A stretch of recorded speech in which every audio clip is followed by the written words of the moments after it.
Good afternoon. Hereby call the September 4th, 2025 Zoning Administrator meeting to order. My name is Levi Hill. I'll be serving as Zoning Administrator for today's meeting. Also in attendance is Principal Planner Riveri, Senior Associate Planner Chris Schmidt, and Recording Secretary Barrera.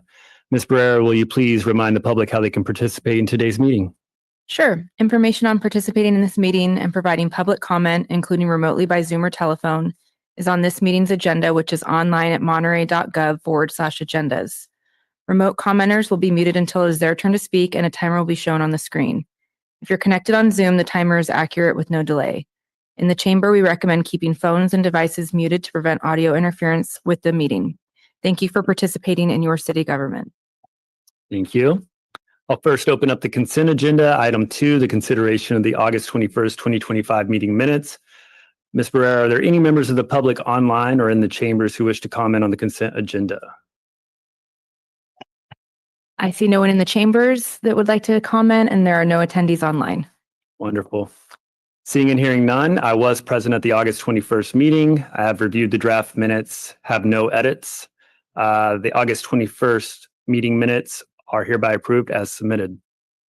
I'll now open the meeting up to public comments for items not on today's agenda. If there are any members of the public wishing to speak on items not on the agenda, please approach the podium, or if participating online, please use the raise hand function. I'm seeing no one in the chambers wishing to speak. Anyone online attending? There are still no attendees. Thank you. With that, we'll move on to item number 3, our first public appearance item, consideration of 1000 8th Street, use permit application UP 250152 to allow mixed use development in the form of 2 new residential units at an existing medical office building, exempt from CEQA requirements per Article 19, Section 15301, Class 1. Do we have a staff report? Yes, thank you, Honorable Zoning Administrator Hill. My name is Chris Schmidt. I'm a Senior Associate Planner for the City of Monterey. I've been working on this project with the applicant and the owner for a few years now, but with the applicant in the more recent months. So we're looking at a use permit for mixed use at an existing commercial office building. The applicant's proposing converting a portion of the building to residential use. So to begin, the staff recommendation is that the zoning administrator adopt a resolution approving the use permit with conditions of approval. Here we see the subject property. It is located in the Oak Grove neighborhood, and it has an R36 AP zoning district. The R36 is the city's multifamily district, and the AP is the Administrative Professional Overlay District, which does allow office uses, and in the case of this project, requires use permit for mixed use. And just some further background before moving on to the project description. This project, or a variation of this project, was reviewed by the zoning administrator in the past and approved. The floor plans were slightly different, but it did consist of 2 residential units and office mixed use. The project has changed slightly. It does include 2 residential units, but there's also an ADU, an accessory dwelling unit component, which is not subject to discretionary review unless the mixed use or residential units are not approved. The project also includes new laundry within each of the new units, not inclusive of the accessory dwelling unit, though this is compliant with the city code, parking for each unit and for the office use, and storage for each residential unit. Exterior alterations would involve things like new windows and doors, or replaced windows and doors, as well as a new staircase and deck to access one of the units, which we'll see on one of the floor plans here. But to start, this is the project site as viewed from the 8th Street frontage. This is the main office building entrance, which you can see behind these bushes here. The office is a medical office. It's used by the owner as a doctor's office. And then you can see one of the balconies that would be in the proposed unit number 1. And then on the left-hand side would be where that unit would have its new front door access with a new stair and a balcony proposed as for access. Looking at the other side of the lot, this is the 10th Street frontage. You can see the entrance to the subsurface parking garage. And the applicant has proposed that this garage would be enclosed with gates. The stairs to access the street level are kind of on the other side here, on the left-hand side as well as on the right-hand side. And they would lead up to the new stair to access one of the units, and then another stair to access the other unit.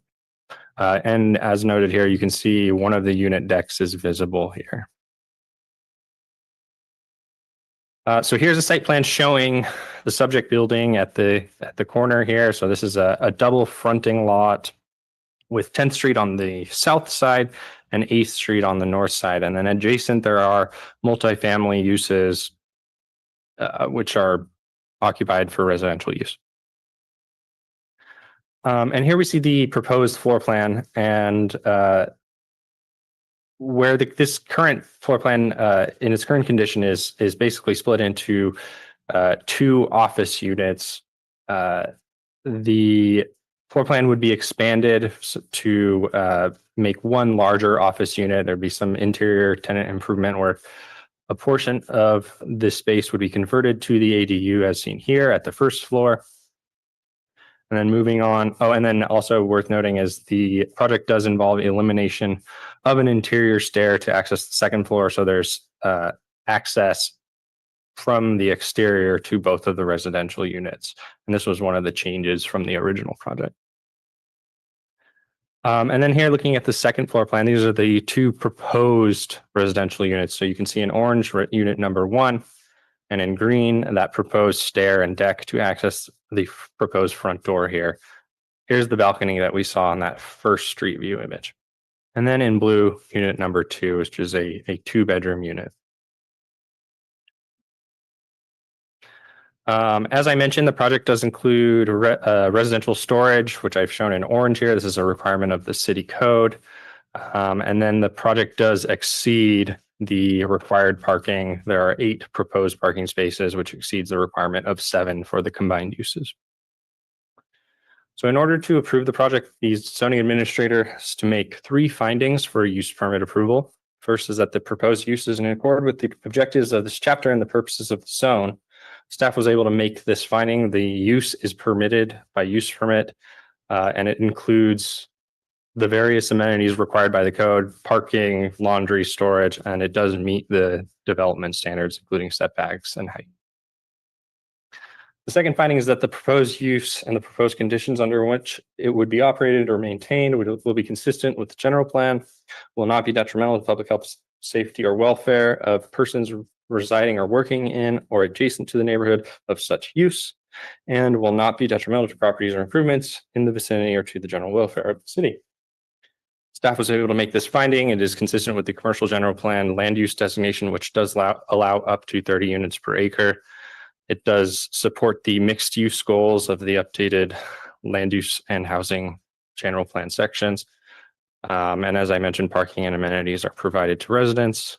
The office use is open during the day, during the week, and neither use should really have any sort of disturbance.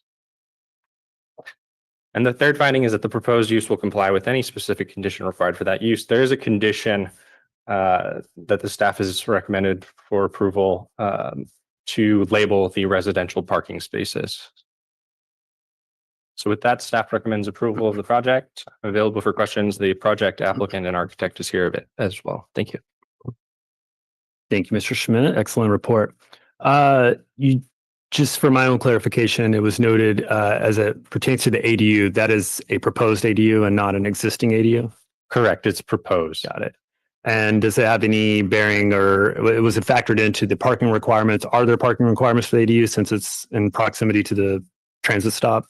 There's no parking required. There is parking within the specific radius. I believe it's a quarter mile or a half mile. I did check that. It is within a certain distance. There's a bus stop at the corner of Fremont. I recall that. The cross street Camino El Estero, the other Camino. Anyway, there is a bus stop. Got it. Okay.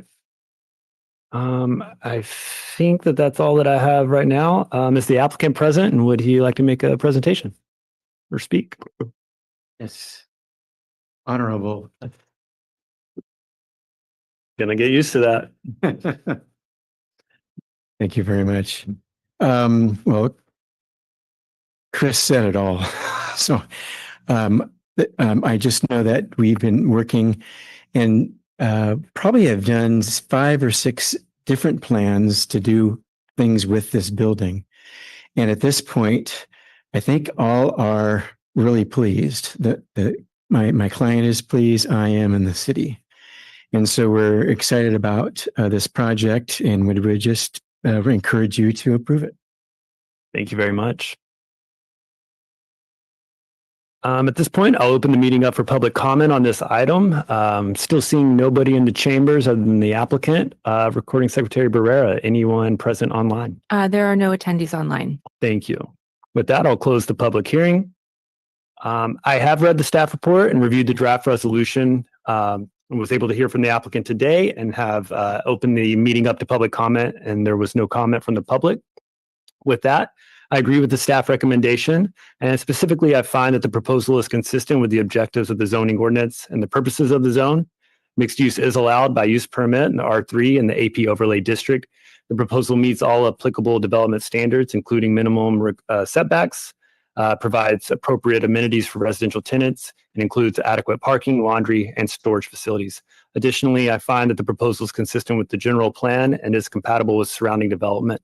The general plan land use designation for the site is commercial, and the project proposes to construct 2 residential units, which is supported by the general plan land use element and supporting a mixed use development. And lastly, the proposed use will be required to comply with all conditions for the proposed use. With that, I hereby approve use permit application UP 25-0152 with the conditions of approval as reflected in the draft resolution. I will note the decisions of the zoning administrator are appealable to the planning commission within 10 days of this meeting.